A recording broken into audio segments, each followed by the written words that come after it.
الحمد لله نحمده ونستعينه ونستغفره ونؤمن به ونتوكل عليه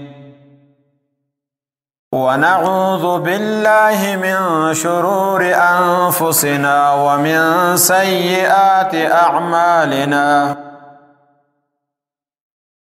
من يهده الله فلا مضل له ومن يضلله فلا هادي له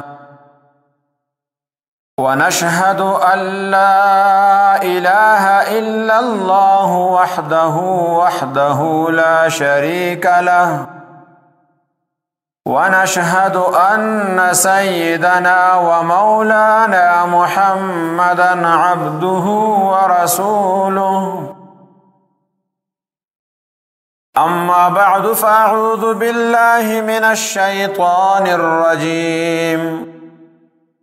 بسم الله الرحمن الرحيم وعباد الرحمن الذين يمشون على الأرض هونا وإذا خاطبهم الجاهلون قالوا سلاما والذين يبيتون لربهم سجدا وقياما والذين يقولون ربنا اصرف عنا عذاب جهنم إن عذابها كان غراما إنها ساءت مستقرا ومقاما صدق الله العظيم وصدق رسوله النبي الهاشمي المدني الكريم ونحن على ذلك لمن الشاهدين والشاكرين والحمد لله رب العالمين اللهم صل على سيدنا ومولانا محمد وعلى آل سيدنا ومولانا محمد وبارك وسلم زما عزت مندو د قرآن پاک د 19 سپاری سلورم رکو د سورہ فرقان آخری رکو پدې کې الله تبارک و تعالی د عباد الرحمن د رحمان چې کوم بندگان دي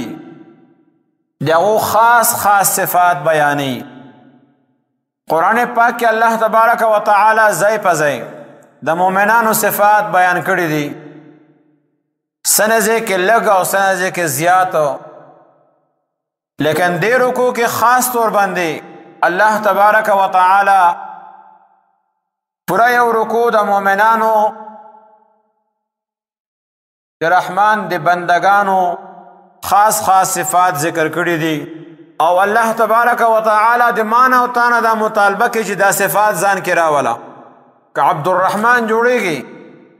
د الله تبارک و تعالی خاص بنده جوړيږي بندگان خطول دي لیکن خاص بندگان د الله که جوړيږي نو دا صفات په ځان کې راوښلو پکار دي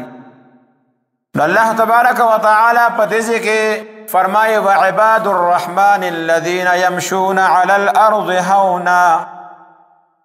وإذا خاطبهم الجاهلون قالوا سلاما پدې کې اولنې صفت د عباد د عبد جمع ده او د عبد ترجمه کیږي مملوک سره نوکر سره خادم سره گویا عبد هغه ته ویل کیږي چې هغه خپل آقا خپل د مالک په هر حکم ته خپل سره کته کړی وي ځکه چې هغه ول تنخواه ورکي یا ځکه چې هغه ول کوټه ورکړي ده یا ځکه چې خپل مالک د اغسته د غلام او د امته پاتې کیږي خلاص کاک ول ورکي نو د خپل آقا د حکم مرزه مطابق خپل ژوند تیری نو الله تبارک و تعالی بندا عبد عباد الرحمن کم صفات تی هغه کس کې دی شي چې دغه عقیده د هغه خیالات، د هغه هر اراده، د هغه هر خواهش، د هغه هر حرکت او سکون دا د رب د حکم او د مرضی مطابق وي او هر وخت د دې انتظار کوي چې څه ټایم کې د الله یو حکم ما طرف ته متوجه کیږي او زه د الله تبارک وتعالی هغه حکم ومنم. نو پس ته به د عباد الرحمن کې شاملیږي. او کله زمون د خلقو شان دی چې موږ خو ځان ته وایو چې موږ د الله بندگان یو او موږ یو مسلمانان، لیکن زمونږ هر کار، هر فعل، هر گفتار، هر کردار د الله د مرضی نه خلاف، د الله د پیغمبر د طریقې نه خلاف دی، نو بیا موږ د عباد الرحمن خاص بندگانو کې موږ نش شاملېدلی. الله فرمایي که به عباد الرحمن جوړېږي نو ځان کې دا صفت پیدا کا چې د الله حکم راغی بس سر مې ورته کته کو. اوس خلق سوي، ښځه سوي، ګاونډیان سوي، رشتهداران سوي، مشران سوي، کشران سوي، د دې پروا نشته دی. زما د رب حکم دی، زما د پیغمبر طریقه ده، لہذا زه به د دې مطابق خپل ژوند تېروم. ولا یخافون یومة لائم، ملامت کوونکي پروا به نه ساتي. نو پس ته ورته عباد الرحمن کې شاملیږي. پس ته ورته الله تبارک وتعالی بیا دا صفت راکوي. او دویم صفت دا یمشون علی الارض هونا، چې دا عباد الرحمن هغه خلق دي چې په لارې باندې ځي نو نرمۍ سره ځي. یو نرمي د ښځو دا ښځې په لارې باندې نرمۍ رواني، هغه صفت د دو نه دی. یو نرمي ناجوړه سړی په لارې باندې روان دی، هغه صفت هم نه دی. یو نرمي ځان کې سستی د وجه نه چې خلق ووایي دا خو بزرګ روان دی، دا هم مراد نه ده، بلکې په ځمکه باندې تواضع سره روان دی. اکړ پکې نشته دی، تکبر پکې نشته دی، غرور پکې نشته دی، فخر پکې نشته دی چې زما شان د جسد چا ده، زما شان د طاقت چا کې دی، زما شان د کپړې د چا دی، زما شان د پیزار چا چول دی. شا په د خلقو د خیر دا کار پکې نشته دی، بلکې الله تبارک وتعالی په ځمکه باندې چې ګرځي تکبر پکې نه وي. ځکه چې الله فرمایي واقصد فی مشیک، خپل په دې چال چلن کې درمیانه چلن اختیار کا. او نبی کریم صلی الله علیه وسلم چې په لارې باندې ته نو داسې به ته کانما الارض تطوی له، گویا ځمکه هغه لپاره راغونډوله کېږي، داسې به روانو، قدمونه به اوچتول یې ښځل به تیز به روانو. نو ډېر منډه هم نه وي دی، ډېر سست هم نه، درمیانه چال کې راځي او تکبر ورته کې موجود نه وي. دا چې کوم دی دا د مؤمن صفت دی، دا د عباد الرحمن صفت دی. او دریم صفت دا دی وَإِذَا خَاطَبَهُمُ الْجَاهِلُونَ قَالُوا سَلَامًا، چې کله دوی عباد الرحمن څخه ناسمج خلق راشي خبره شروع کی، ناپوه خلق خبره شروع کی، د الله د دین مخالفت والا خبرې کوي، داسې خبرې کوي چې هغې سره معلومیږي دا چې دا نظریه چې کوم دی دا د قرآن او د حدیث نه خلاف ده، دی خو غلط لګیا دی. نو بیا دی هغه ځای نه پاسي، هغو سلامتیا سره ولا جواب ورکوي. داسې حالات جوړي یا صفت جوړي چې هغې د وجې نه هغه ماحول صحیح شي، هغه ماحول ښه شي او دی صحیح هغو له چې کوم دی هغه جواب ورکړي، هغه ته رټینه بدې ردې ورته نه وایي او ورته وایي زما تا ته سلام دی، زه درنه لاړم، ته زما په خبرې باندې نه پوهېږي، زه د قرآن حدیث بیانوم او ته خپله خبره کوي او خپل هغې باندې چې کوم دی کلک ولاړې. لہذا زما خاطبهم الجاهلون قالوا سلاما، صاحب سلامت زما ته د پیره نشته دی، هغې ځای نه پاسي. دا د عباد الرحمن دریم صفت دی. او شپږم نمبر صفت دو کې دا دی اذا انفقوا لم يسرفوا ولم يقتروا وكان بين ذلك قواما، چې کله دو مال خرچه کوي نو بیا اسراف هم نه کوي چې ټول مال خرچ که ختم،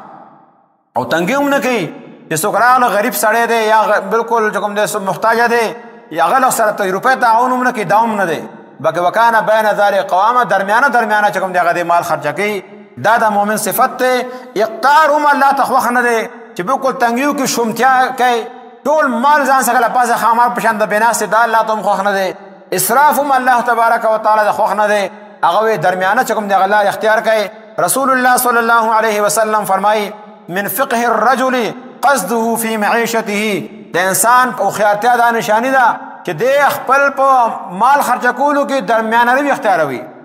میانه روي که دی مالدار دی بیا هم درمیانه خرچه کوي، که دی غریب دی بیا هم درمیانه خرچه کوي، ځکه مال ټول عمر په سړي څخه لاس کې موجود نه وي. کله کله داسې حالات راشي اچانک مال لاړ شي، اچانک مال لاړ نو دی بیا خپل ژوند چې مخکې هغه دومره څه نخرې وي مخکې داسې کوم تکبر و غټ غټ ګاډي و جایداد و هغه شان د ژوند اوس شي نو ته ګرانه ده لهذا نو دا صفت ځان پیدا کول پکار درمیانه خرچ اختیارول پکار دي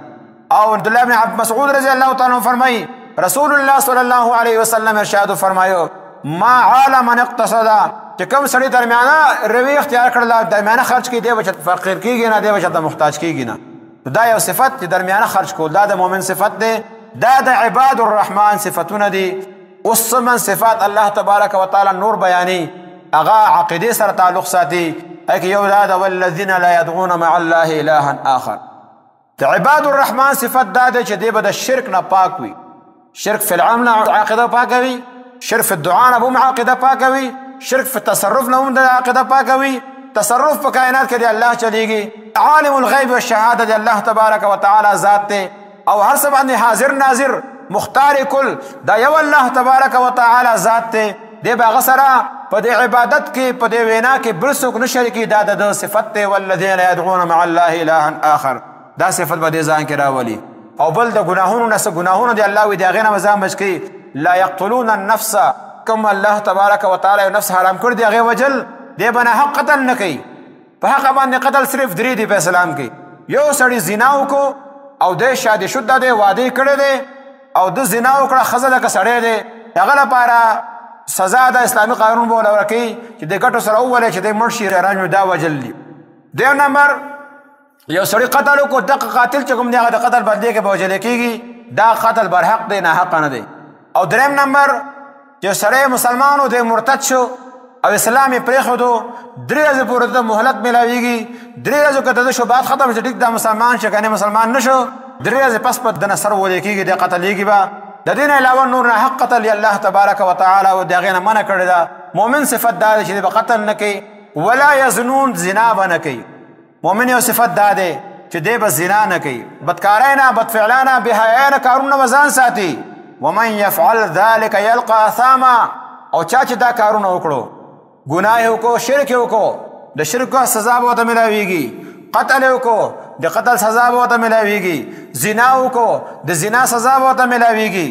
لیکن الله یضاعف له العذاب کافر دی نو دته یو د کفر سزا ملاویږي یو ته د قتل کړ دی هغې سزا به ورته ملاویږي ډبل عذاب به ورته ملاویږي او که مؤمن دی نو یو ګناه باندې یو سزا ده دا به الله تبارک وتعالى دله ورکوي او بل صفت دا دی ویخلد فیه مهانا دی به جهنم کې بیا همیشه لپاره پروتي همیشه او دایمي به جهنم کې پروتي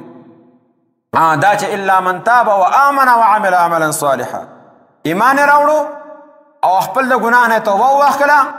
خپل عمل صحیح کو الله تبارک وتعالى فرمایي داسو کسانو ګناهونه به زه په نیکانو سره بدل کوم یا خدای چې توبه واخله مسلمان شو الاسلام يهدي ما كان قبله اسلام سره مخکې ګناهونه الله ټول معاف کوي لہذا آینده چې د نیکانې کې نو هغه ټول گویا د عملنامې کې نیکانې هي نیکانې پاتې شتلي او بعض علما فرمایي چې کوم ګناهونه د کفر په حالت کې شوي دي هغه به الله تبارک وتعالى په نیکانو سره بدل کړي ځکه کله چې د مسلمان په حالت اسلام په حالت خپل ګناهونه یادي د خپل معنا کې الله ته فریاد کوي دا هغه بدل کې الله تبارک وتعالى در نیکی ورکړي نو گویا د بدیان هغه الله تبارک وتعالى په نیکانو سره بدل کړي او یو صفت دا دی والذین لسم نمبر والذین لا یشهدون الزور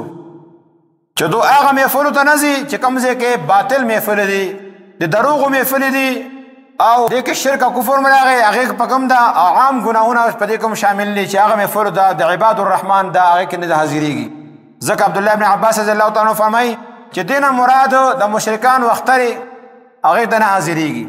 او دغه میلې ټېلې چې کوم دی هغه ته نه حاضرېږي دا د مسلمان صفت دی دا نه چې پرېس خټک شان د لاړ شي او دا نه مندر کې ټاره مو یا په ځامن هغه دغه عزیز من چې وینه لګي کې رنگ لګي هغه ځامن هم لګي موږ د تهوار کې شامل شو مسلمان صفت دا نه دی چې دغه سره وزي سیان سره دغه وختر مناوي اندار سره دغه وختر مناوي دا د عباد الرحمن صفت نه دی عباد الرحمن به دونه چې کوم دی هغه لری لری پاتې کیږي او بعض حضرت فرمایي دینه مراد د شراب او محفل دی د عباد الرحمن صفت دا دی شراب محفل ته ونزي نن سبا کې زم په علاقو کې بعضو کې چې وادي پکې شراب چلیږي د بټموړه کې وادو درې مسلسل پکې شراب چلیدل او داسې عام نه پکې اي سي ډي سي او پکې هم ناستو پولیس والا پکې هم ناستو او دا شراب چلیدل نو دا شراب محفل ته مسلمان بیا نزي چې دا ډوړې ما پیرنشته ډوډا ډوړې واده ډوډا نه خرم نه چې پکې دنه د الله تبارک وتعالی نافرمانی ده. او عمر بن قیس رحمت الله علیه فرمایي چې دینه مراد دا ده چې ناچ غانې می فل کم ځای لګیدل الته کې دینځي اجری کې هر وخت فلم لګیدل الته کې دینځي یا خادي د یکور کې الته کې په مخه ډورونه دي او د الله نافرمانی ده هغه نه چې کوم دی هغه د ځان بچ کی. نو دا ټول قرونه هر یو محفل داسې محفل چې هغه د الله تبارک وتعالی نافرمانی ده د عباد الرحمن صفت دار چې د باغ ته نه حاضرېږي.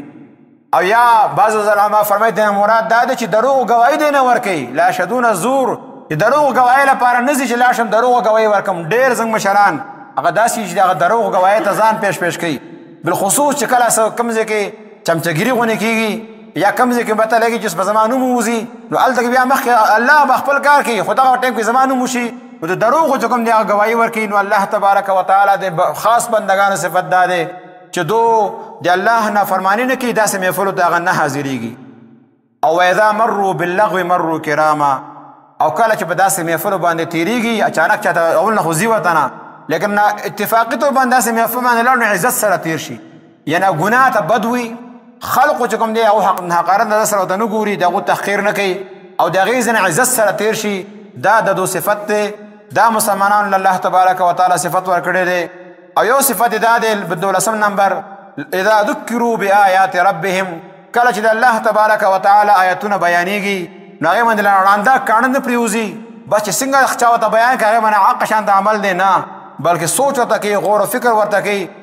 چې تا چا څنګه قرآن بیان کا هغه شانت مطلب دی کنه دا واقعا د حق مطلب بیان کړی دی. نو د خلق نن سبا کې ترجمه وګوري بس بازان په وکړی دی. نو علماو نه خپل استاد نه بيزکی د دې مطلب څه دی هغه مطلب باندې عمل کینو پس ته کوم دی د مؤمن دی د عباد الرحمن صفت دی. نو نن سبا کې خلقو ترجمه ذکر د اردو او بیا لري او پاسي ځان یو چینل جوړ کی او هغه باندې خلقو ته دعوت ورکړي خلک گمراهی طرف ته بلی او نوم د قرآن او د حدیث اخلي. او اخري صفت دا ده يقولون ربنا هب لنا من ازواجنا وذرياتنا قرة اعين وجعلنا للمتقين اماما. خپل فکر خو سره دی خپل اعمال فکر خو لیکن خپل د بچو فکر هم دی خپل د بیبي فکر هم دی. نو دعا کې چې ای زمونږ ربا ما تراو بخې زما د بیبيانو نه او زما د اولاد نه زما د سترګو یخواله نه سم مراد دی چې دا د الله په اطاعت کې وګوري چې دا د الله تبارک وتعالى اطاعت کې دي دو د الله نیک بندگان دي دو ذکر اسکار کوي دو اعمال سدي اخلاق صحیح دي دو آمدن چې کوم دی حلال دي نو دریا د سترګو یخواله دي او کو دې سره دنیا نعمتونه ولا ملاوشلو بیا زیات چې کوم دی یخواله دي. خپل د اولاد خپل د بیبيانو فکر هم کوي او الله نه چې کوم دی لپاره دعاګانې غواړي.